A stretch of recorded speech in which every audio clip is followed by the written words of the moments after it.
നമസ്കാരം. ഞാൻ ഈ വീഡിയോ ചെയ്യുന്നത് ഈ കഴിഞ്ഞ തെരഞ്ഞെടുപ്പിൽ കേരളത്തിൽ വോട്ട് ചെയ്ത UDF സ്ഥാനാർത്ഥികൾക്ക് വോട്ട് ചെയ്തിട്ടുള്ള വോട്ടർമാർക്ക് വേണ്ടിയിട്ടാണ്, അവരുടെ ശ്രദ്ധയിലേക്ക് ചില കാര്യങ്ങൾ കൊണ്ടുവരാൻ വേണ്ടിയിട്ടാണ്. ഇതൊരു KC വേണുഗോപാൽ പക്ഷ വീഡിയോയോ അല്ലെങ്കിൽ VD സതീശൻ പക്ഷ വീഡിയോയോ രമേശ് ചെന്നിത്തലയുടെ പക്ഷത്തേക്കുള്ള വീഡിയോയോ അതല്ലെങ്കിൽ ഇവരെ മൂന്നുപേരെയും പുറത്താക്കാനുള്ള ഒരു വീഡിയോ അല്ല. ചില വസ്തുതകൾ ഇതുവരെ ചാനലുകളൊന്നും ചർച്ച ചെയ്യാത്ത, ചിന്തിക്കാത്ത ചില ചോദ്യങ്ങൾ എനിക്ക് ചോദിക്കാനുണ്ട്. ഇതിന് മറുപടി വേണം. കേരളത്തിൽ UDFന്റെ സ്ഥാനാർത്ഥിയായി നിർത്തിയിരുന്ന, സമൂഹത്തിൽ കൊള്ളാവുന്നവരാണ്, ജനസമ്മതി ഉള്ളവരാണ്, സമൂഹത്തിൽ ഏറ്റവും നന്നായി പ്രവർത്തിക്കാൻ കഴിയുന്നവരാണ് എന്ന് UDF നേതൃത്വത്തിന് മനസ്സിലായി, അല്ലെങ്കിൽ അവർ അങ്ങനെ മനസ്സിലാക്കി, അവർ ജനകീയരാണ് എന്നൊക്കെ മനസ്സിലാക്കിക്കൊണ്ട് 140 സ്ഥാനാർത്ഥികളെ കഴിഞ്ഞ തെരഞ്ഞെടുപ്പിൽ ഇവിടെ മത്സരിപ്പിച്ചിരുന്നു. അതിൽ 102 പേർ താരതമ്യേന കുഴപ്പമില്ല, അവർ യോഗ്യരാണ്, ഇനി അടുത്ത 5 വർഷം അവർ ഈ കേരളത്തെ നോക്കി നടത്തട്ടെ, കേരളത്തിന്റെ സർവാത്മന വികസന പ്രവർത്തനങ്ങളും അവർ ചെയ്യട്ടെ എന്ന് കേരള ജനത തീരുമാനിക്കുകയും ചെയ്തു. അവരുടെ തെറ്റ് തിരുത്താൻ, അവർ ഏതെങ്കിലും വിധത്തിൽ വഴിപഴക്കുകയോ മറ്റേതെങ്കിലും മാർഗത്തിലോ പോയി കഴിഞ്ഞാൽ അവരെ തിരുത്താൻ വേണ്ടി ബാക്കി കുറെ MLA-മാരെ, ഒരു 3 പേരെ BJP-യിലും ബാക്കിയുള്ളവരെ LDF-ലേക്കും ഇട്ടുകൊടുക്കുകയും ചെയ്തു. കാരണം അവരും കൂടി വേണം ഇത് ഭരിക്കാൻ വേണ്ടിയിട്ട്, ഏകപക്ഷീയമായിട്ടൊരു ഭരണം ഉണ്ടാകാതിരിക്കാൻ വേണ്ടി. ഒരുപക്ഷെ UDF നേതൃത്വം പോലും ചിന്തിക്കാൻ കഴിയാത്ത വിധത്തിൽ 102 സീറ്റുകൾ, അതായത് 102 യോഗ്യരായ MLA-മാരെ ഇവിടെ വിജയിപ്പിച്ചു വെച്ച ശേഷം പെട്ടെന്ന് എങ്ങനെയാണ് ഈ 102 MLA-മാരും അയോഗ്യരായി മാറിയത്? അതായത് ഈ 102 MLA-മാരിൽ കൊള്ളാവുന്ന ഒരാളെ പോലും മുഖ്യമന്ത്രിയാക്കാൻ പറ്റില്ല, അല്ലെങ്കിൽ അവരാരും മുഖ്യമന്ത്രിയാകാൻ യോഗ്യതയില്ല എന്ന് തീരുമാനമെടുക്കാൻ ഹൈക്കമാൻഡിനെയും അല്ലെങ്കിൽ KC വേണുഗോപാലിനെ തനിക്ക് മുഖ്യമന്ത്രിയാക്കണമെന്ന് ആവശ്യപ്പെട്ടുകൊണ്ട് വരാനും ഒരു കാരണം ഉണ്ടാവൂലേ? ആ കാരണം ഉണ്ടാവില്ല. ഈ കാരണത്തെ കുറിച്ച് എന്താ ആരും ചർച്ച ചെയ്യാത്തത്? ഇവിടുത്തെ മീഡിയകൾ എന്താ ചർച്ച ചെയ്യാത്തത്? UDFന്റെ തെരഞ്ഞെടുപ്പ് ഫണ്ട് എവിടെ നിന്നാണ് വന്നത്? കഴിഞ്ഞ 10 വർഷം ഇവിടെ ഭരിച്ചിരുന്നത് LDF സർക്കാരാണ്. LDF സർക്കാർ, പിണറായി വിജയൻ മുഖ്യമന്ത്രി ആയിട്ടുള്ള ആ സർക്കാർ ഇവിടെ ഭരിച്ചു. അവർ കട്ടുമുടിച്ചു എന്ന് പറയുന്നു, ജനദ്രോഹപരമായിട്ടുള്ള ഭരണം കാഴ്ചവെച്ചു എന്ന് പറയുന്നു. ഓക്കെ, ഇതെല്ലാം കാഴ്ചവെച്ചപ്പോഴും ഭരണമില്ലാതെ ഇവിടെ UDF നേതൃത്വം നിന്നു. അതുകൊണ്ട് തന്നെ അവരുടെ ഖജനാവ് ശൂന്യമായിരിക്കും എന്ന കാര്യത്തിൽ സംശയമൊന്നുമില്ല. കേരളത്തിലെ UDFന്റെ തെരഞ്ഞെടുപ്പ് ഫണ്ട് മുഴുവൻ ഇവിടെ ഇറക്കി കൊടുത്തത് KC വേണുഗോപാലാണ് എന്നൊരു റൂമർ, അല്ലെങ്കിൽ ആ തരത്തിലുള്ള ധ്വനി സമൂഹത്തിലും സോഷ്യൽ മീഡിയയിലും ചില ഇടങ്ങളിലെ വാർത്തകളിലും വരുന്നുണ്ട്. ചില ചാനലുകളെങ്കിലും ഇതിന്റെ സാമ്പത്തികം ഇറക്കിയത്, അതിനുള്ള അവസ്ഥ ഉണ്ടാക്കി കൊടുത്തത് KC വേണുഗോപാലാണ് എന്ന് പറയുന്നുണ്ട്. ഇവിടെ ഒരു ചോദ്യമുണ്ട്, KC വേണുഗോപാലിന് എവിടെ നിന്നാണ് ഇത്രയധികം പണം? കേരളത്തിലെ തെരഞ്ഞെടുപ്പ് ഇത്രത്തോളം വലിയ രീതിയിൽ നടത്തി, വലിയ പരസ്യ പ്രചാരണം നടത്തി, വലിയ ബാനറും പോസ്റ്ററും ഒക്കെ അച്ചടിച്ച് UDF സ്ഥാനാർത്ഥികളെ 102 എണ്ണത്തിനെ വിജയിപ്പിച്ചെടുക്കാൻ തക്കവണ്ണമുള്ള ഫണ്ട് എവിടെ നിന്ന് വന്നു? ഒന്നാമത്തെ ചോദ്യം. ഇനി ഇത്രയധികം ഫണ്ട് UDFന്റെ വിജയത്തിലേക്ക് ചെലവഴിക്കപ്പെടുമ്പോഴും ഇവിടെ UDF വിജയിക്കില്ല എന്നും LDF, അതായത് പിണറായി വിജയന്റെ നേതൃത്വത്തിലുള്ള 3ാം മന്ത്രിസഭ തന്നെ അധികാരത്തിൽ വരുമെന്നും വിശ്വസിച്ചിരുന്ന ആളല്ലേ KC വേണുഗോപാൽ? ഈ 2 ചോദ്യങ്ങൾക്ക് കൃത്യമായ ഉത്തരം വേണം. രണ്ടാമത്തെ ചോദ്യത്തിന്റെ ഉത്തരം ആദ്യം പറയാം.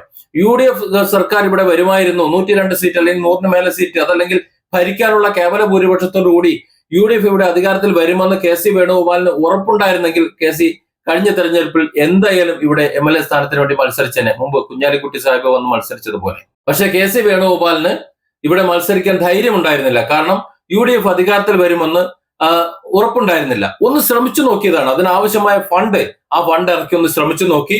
പക്ഷെ KC ഉദ്ദേശിച്ചതുപോലെ തന്നെ ആ ഇറക്കിയ ഫണ്ട് കൃത്യമായി വിനിയോഗിക്കപ്പെട്ടു, കൃത്യമായ പ്രചരണം നടന്നു. LDFനെതിരെ രൂക്ഷമായ വിമർശനം നടന്നു. ഇല്ലാത്തതും പൊല്ലാത്തതും അവർ നടത്തിയിട്ടുള്ള വികസനങ്ങളൊക്കെ മറച്ചുവെച്ച് അവർ ജനദ്രോഹപരമായിട്ടുള്ള നിലപാടുകളെ മാത്രം ഉയർത്തിക്കൊണ്ടുവന്ന് LDF നടത്തിയിട്ടുള്ള സകല വികസനത്തെയും പൊറാട്ടടിച്ചുകൊണ്ട് UDFന് അതിന്റെ മേലെ ഒരു മേൽക്കോയ്മ ഉണ്ടാക്കിയെടുക്കാൻ ശ്രമിച്ചു. അതിന്റെ ഫലമായി 102 സീറ്റോടുകൂടി UDF വിജയിച്ചു വന്നു. ഇത് KC വേണുഗോപാൽ സ്വപ്നത്തിൽ പോലും വിചാരിച്ചല്ല. പക്ഷെ ഇത് അറിയാവുന്ന ഒരാളുണ്ടായിരുന്നു, VD സതീശൻ. ഇത് കൃത്യമായി ഈ ലഭിച്ച പണവും അല്ലെങ്കിൽ അദ്ദേഹത്തിന്റെ പ്രവർത്തനവും കൃത്യമായി അത് നടത്തി. അതുകൊണ്ട് തന്നെ ഇവിടെ ഭരിക്കാൻ ആവശ്യമായ സീറ്റും അതിലേറെയും കിട്ടുമെന്ന് VD സതീശന് കൃത്യമായി ഉറപ്പുണ്ടായിരുന്നു. അതുകൊണ്ടാണ് സമൂഹത്തിന്റെ അടിത്തട്ടിലും മുകൾ തട്ടിലുമെല്ലാം ഒരുപോലെ പ്രവർത്തിച്ചിരുന്ന VD സതീശന് കൃത്യമായി നേരത്തെ പ്രവചനം നടത്താനും ശക്തമായി പറയാനും, ഇല്ലെങ്കിൽ താൻ രാഷ്ട്രീയ വനവാസത്തിന് പോകും എന്ന് പറയാനും അദ്ദേഹത്തിന് സാധിച്ചത്. ഇനി ആദ്യത്തെ ചോദ്യത്തിന്റെ മറുപടി നമുക്ക് വേണം. എന്തുകൊണ്ട് KC വേണുഗോപാൽ ഇവിടെ മുഖ്യമന്ത്രിയാകാൻ വരുന്നു? 102 MLA-മാർ ഇവിടെ ജയിച്ചിട്ടും ഈ 102 പേരിലും മുഖ്യമന്ത്രിയാകാൻ ഒരാളെ പോലും യോഗ്യതയില്ല എന്ന് മനസ്സിലാക്കിക്കൊണ്ട്, അല്ലെങ്കിൽ അങ്ങനെ പ്രചരിപ്പിച്ചുകൊണ്ട്, അതല്ലെങ്കിൽ അങ്ങനെ ഹൈക്കമാൻഡിനെ കൊണ്ട് തിരിച്ചുകൊണ്ട്, ഹൈക്കമാൻഡിനെ കൂടി പ്രഷർ ചെലുത്തിക്കൊണ്ട് ഇത്തരത്തിൽ KC വേണുഗോപാലിനെ, കേരളത്തിന് വേണ്ടാത്ത KC വേണുഗോപാലിനെ, അങ്ങനെ പറയുന്നതാണ് ശരി. ഇന്ന് നോക്കൂ, കേരളത്തിലെ ജനങ്ങൾ വെറുക്കാണ് MLA-മാർ. 102 MLA-മാർ ഇവിടെ ഉണ്ട്. അത് KC വേണുഗോപാൽ പക്ഷമായാലും വി ഡി സതീശൻ പക്ഷമായാലും ഇനി ആര് പക്ഷമായാലും ഏത് പക്ഷമായാലും അവർക്ക് ഇറങ്ങി നടക്കാൻ വയ്യാത്തൊരവസ്ഥ, സ്വന്തം മണ്ഡലത്തിൽ ഒരു വിജയാഹ്ലാദം നടത്താൻ പറ്റാത്തൊരവസ്ഥ. ഒന്ന് ആലോചിച്ച് നോക്കൂ. തൃക്കരിപ്പൂരില് വലിയ വിജയമാണ് ഉണ്ടാക്കിയത്. അത് സദീപ് വാര്യർ വന്നിട്ട് വലിയൊരു വിജയം ഉണ്ടാക്കിയിട്ട് അതിൽ ഒന്നിറങ്ങി ഒന്ന് ആഘോഷിക്കാൻ പോലും കഴിയാതെ നാണം കെടുത്തുന്ന എം എൽ എമാർ വോട്ടർമാരുടെ മുന്നിലേക്ക് ഇറങ്ങാൻ കഴിയാതെ നാണം കെടുത്തുന്ന ഒരു രീതി ഇതിനു മുമ്പ് ഉണ്ടായിട്ടുണ്ടോ? മണ്ണും ചാരി ഇരുന്നവന് പെണ്ണ് വേണം എന്ന രീതിയിൽ കെ.സി. വേണുഗോപാലിന് മുഖ്യമന്ത്രിയാകണം എന്ന് കെ.സി. പറയുമ്പോൾ, കേരളത്തിൽ കെ.സി. മുഖ്യമന്ത്രിയാകണം എന്ന് വാശി പിടിക്കുമ്പോൾ, കേരളത്തിലെ ജനങ്ങൾ മുഴുവൻ, കേരളത്തിലെ എം എൽ എമാർ മുഴുവൻ നാണം കെട്ട് നാറാണക്കലകരിക്കുമ്പോൾ ഇനി അയാൾ ഇവിടെ മുഖ്യമന്ത്രി ആയി കഴിഞ്ഞാൽ മര്യാദയ്ക്ക് ഭരിക്കാൻ പറ്റുമെന്ന് ചിന്തിക്കുന്നുണ്ടോ? ഇനി അത്തരത്തിൽ മര്യാദയ്ക്ക് ഭരിക്കാൻ കഴിയാത്ത അവസ്ഥയിലും കെ.സി. വേണുഗോപാൽ തന്നെ കേരളത്തിൽ മുഖ്യമന്ത്രിയാകണം എന്ന് ചിന്തിക്കുന്നുണ്ടെങ്കിൽ, അല്ലെ അങ്ങനെ ഉറപ്പിക്കുന്നുണ്ടെങ്കിൽ അതിന്റെ പിന്നിൽ ഒരു അജണ്ട ഉണ്ടാവും. ഇവിടെയാണ് നമ്മൾ തെരഞ്ഞെടുപ്പ് ഫണ്ടിനെ കുറിച്ച് ചിന്തിക്കേണ്ടത്. നമ്മുടെ കേരളത്തിൽ ഇസ്രായേൽ അമേരിക്കൻ ഫണ്ട് ഇറങ്ങിയാണ് നമ്മുടെ കേരളത്തിലെ UDF തെരഞ്ഞെടുപ്പ്, ഈ കഴിഞ്ഞ തെരഞ്ഞെടുപ്പ് നടന്നത് എന്ന് ആരോപിച്ചു കഴിഞ്ഞാൽ നിഷേധിക്കാൻ ഒരുപക്ഷെ കോൺഗ്രസിനെ സാധിച്ചോളുന്നില്ല. കാരണം ഇവിടെ തെരഞ്ഞെടുപ്പ് ഫണ്ട് കെ.സി. വേണുഗോപാൽ എവിടെ നിന്ന് വന്നു എന്ന് പറയണം. ഇവിടുത്തെ ആശുപത്രി മാഫിയ ഫണ്ട് കൊടുത്തിട്ടുണ്ടില്ലേ, അങ്ങനെ പറയുന്നുണ്ടല്ലോ. അതുപോലെ മറ്റു പലരും കൊടുത്തിട്ടുണ്ടെന്ന് പറയുന്നു. പ്രധാനമായിട്ടും ആശുപത്രി മാഫിയ. ലോകത്ത് ഏറ്റവും അധികം മരുന്ന് വിറ്റഴിക്കപ്പെടുന്നത് ലോകത്ത് രണ്ടാമത്തെ സ്ഥാനം ഈ കേരളത്തിലാണ്. ഏറ്റവും കൂടുതൽ ആശുപത്രി വ്യവസായം നടക്കുന്നത് നമ്മുടെ കേരളത്തിലാണ്. ഏറ്റവും കൂടുതൽ രോഗികളെ ഉണ്ടാക്കുന്നത് നമ്മുടെ കേരളത്തിലാണ്. ഏറ്റവും കൂടുതൽ ചികിത്സാ ചെലവ് ഈ കേരളത്തിലാണ്. ഏറ്റവും കൂടുതൽ അനാവശ്യമായ സർജറികളും അനാവശ്യമായ മരുന്ന് തീറ്റയും എല്ലാം നടക്കുന്നത് നമ്മുടെ കേരളത്തിലാണ്. അതുകൊണ്ട് തന്നെ ലോകത്ത് ഏറ്റവും അധികം ഈ ഇസ്രായേൽ കമ്പനികളും അല്ലെങ്കിൽ അമേരിക്കൻ കമ്പനികളും ഫണ്ട് ഇറക്കാൻ ഇഷ്ടപ്പെടുന്നതും നമ്മുടെ ഈ കേരളത്തിലാണ്. അതുകൊണ്ടാണ് കേരളത്തിലെ പ്രഗത്ഭമായിട്ടുള്ള 5 സ്റ്റാർ 7 സ്റ്റാർ ഹോസ്പിറ്റലുകൾ മുഴുവൻ ഇന്ന് അവർ കൈയടക്കിയിട്ടുള്ളത്, അല്ലെങ്കിൽ അതിന്റെ ബഹുഭൂരിപക്ഷ ഫണ്ടും അവരുടെ പേരിലാണ്. കേരളത്തിലുള്ള വലിയ ഹോസ്പിറ്റലുകൾ മുഴുവൻ പണം മുടക്കിയിട്ടുള്ളത്, അല്ലെങ്കിൽ അതിന്റെയൊക്കെ ഉടമസ്ഥാവകാശം ഇസ്രായേലും അമേരിക്കയിലുമുള്ള കമ്പനികളാണ് എന്ന് മനസ്സിലാക്കണം. നമ്മുടെ കേരളത്തിലുള്ള മുതലാളിമാരല്ല, അവരൊക്കെ വെറും ബിനാമികളാണ്. ഇതിന്റെ ഫണ്ട് മുഴുവൻ പുറത്താണ്. ഈ ആശുപത്രി മാഫിയയുടെ ഫണ്ട് വാങ്ങി ഈ UDFിനെ വിജയിക്കാൻ വേണ്ടി കെ.സി. വേണുഗോപാൽ കൊടുത്തു എന്ന് പറഞ്ഞാൽ നിഷേധിക്കാൻ കെ.സി. വേണുഗോപാൽ സാധിക്കുമോ? അങ്ങനെയാണല്ലോ പറഞ്ഞു കേൾക്കുന്നത്. അല്ലെങ്കിൽ ഈ ഫണ്ട് അവിടെ നിന്ന് കിട്ടി. ഏതാനും സംസ്ഥാനങ്ങൾ മാത്രമാണ് കോൺഗ്രസ് ഭരിക്കുന്നത്. ആ സംസ്ഥാനങ്ങളിൽ നിന്നുള്ള ഫണ്ട് കൊണ്ടുവന്ന് ഇത്രയും ബൃഹത്തായിട്ടുള്ള ഒരു തെരഞ്ഞെടുപ്പ് പ്രഘോഷണം നടത്താൻ വേണ്ടി UDFിന് ഫണ്ടുണ്ടായി എന്ന് പറഞ്ഞാൽ അത് വെള്ളം തൊടാതെ ഇവിടെ കേരളത്തിലെ ജനങ്ങൾ വിഴുങ്ങണോ? അപ്പോ കെ.സി. വേണുഗോപാലിന് എവിടെ നിന്നോ ഫണ്ട് കിട്ടിയിട്ടുണ്ട്. ഒന്നുകിൽ ഇവിടുത്തെ ആശുപത്രി മാഫിയയിൽ നിന്ന് ഇസ്രായേൽ അമേരിക്കൻ ഫണ്ട്, അതല്ലെങ്കിൽ മറ്റെവിടെ നിന്നോ ഫണ്ട്. ഈ കളക്ട് ചെയ്ത ഫണ്ട് ഇവിടെ ഇറക്കി വിജയിക്കുമ്പോൾ സ്വാഭാവികമായിട്ടും അവരോട് നീതി പുലർത്തണം, കേരളത്തിലെ ജനങ്ങളോടല്ല. ഈ ഫണ്ട് കൊടുത്തവരോട് നീതി പുലർത്തണം. ആ ഫണ്ട് കൊടുത്തവർക്ക് വേണ്ടി ഭരിക്കണം, അവരുടെ അജണ്ട നടപ്പിലാക്കണം.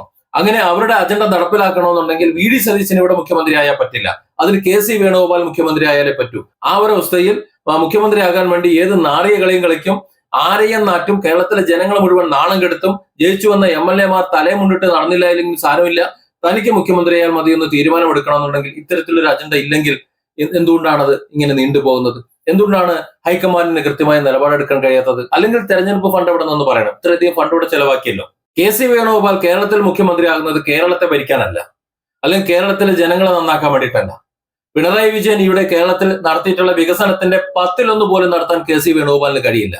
ഈ പറയുന്ന താല്പര്യങ്ങൾ ആരുടെ ഫണ്ട് വാങ്ങി അവരുടെ അച്ചാരം വാങ്ങി കേരളം ഭരിക്കാൻ ഇവിടെ എത്തുമ്പോൾ, കേരളത്തിന്റെ മുഖ്യമന്ത്രി സ്ഥാനത്ത് കയറി ഇരുന്നുകൊണ്ട് ഇവിടെ ഭരിക്കാൻ നിൽക്കുമ്പോൾ കേരളത്തിലെ ജനങ്ങളെ, കേരളത്തിന്റെ വികസനത്തെ മുൻനിർത്തിക്കൊണ്ട് ഭരിക്കാൻ കഴിയുമെന്ന് പറയുന്നെങ്കിൽ ആരെങ്കിലും ചിന്തിക്കുന്നുണ്ടെങ്കിൽ അത് മണ്ടത്തരമാണ്. അത് കെ.സി. വേണുഗോപാലിന് കേന്ദ്രത്തിലുള്ള ആളായാലും കേരളത്തിലുള്ള ആളായാലും ഏത് മലമറിക്കുന്ന ആളാണെന്ന് പറഞ്ഞാലും ഈ ഫണ്ട് എവിടെ നിന്ന് കിട്ടിയെന്ന് കെ.സി. വെളിപ്പെടുത്തി കഴിഞ്ഞാൽ നമുക്ക് ബാക്കി പറയാം. ഇവിടെയാണ് വി ഡി സതീശന്റെ പേര് പ്രസക്തമാകുന്നത്. കാരണം വി ഡി സതീശന്റെ കഴിഞ്ഞ 1-2 വർഷത്തെ, അതായത് ഇവിടെ UDFിന് ഒരു ഉന്നത വിജയം കിട്ടുമെന്നോ യാതൊരു ലാഞ്ചന പോലും, ഒരു സൂചന പോലും കിട്ടാതിരുന്ന കാലത്ത് TV ഇന്റർവ്യൂകളിൽ അല്ലെങ്കിൽ ചില പ്രോഗ്രാമുകളിൽ, സമ്മിറ്റുകളിലൊക്കെ സംസാരിച്ചിരുന്ന കാര്യങ്ങളൊന്ന് മനസ്സിലാക്കണം. കേരളത്തിന്റെ വികസനം ഏത് വിധത്തിലായിരിക്കണം, കേരളത്തിൽ എന്തൊക്കെ ചെയ്യണം. കേരളത്തിന്റെ പടിഞ്ഞാറ് മുഴുവൻ സമുദ്രമാണ്. ആ സമുദ്രത്തിനെ നമുക്ക് ഉപയോഗപ്പെടുത്തിക്കൊണ്ട് ഗതാഗത ചരക്ക് നീക്ക സംവിധാനം കൊണ്ടുവരാൻ പറ്റും, ടൂറിസം മേഖല വികസിക്കാൻ പറ്റും, റോഡുകൾ, പാലങ്ങൾ, അതുപോലെ എല്ലാ പദ്ധതികളും. ഇവിടുത്തെ സാമ്പത്തികമായി നമുക്ക് വളരാൻ കഴിയുന്ന മുഴുവൻ പദ്ധതികളും അദ്ദേഹം പല സമ്മിറ്റുകളിലും പല ചർച്ചകളിൽ സംസാരിച്ചിട്ടുണ്ട്.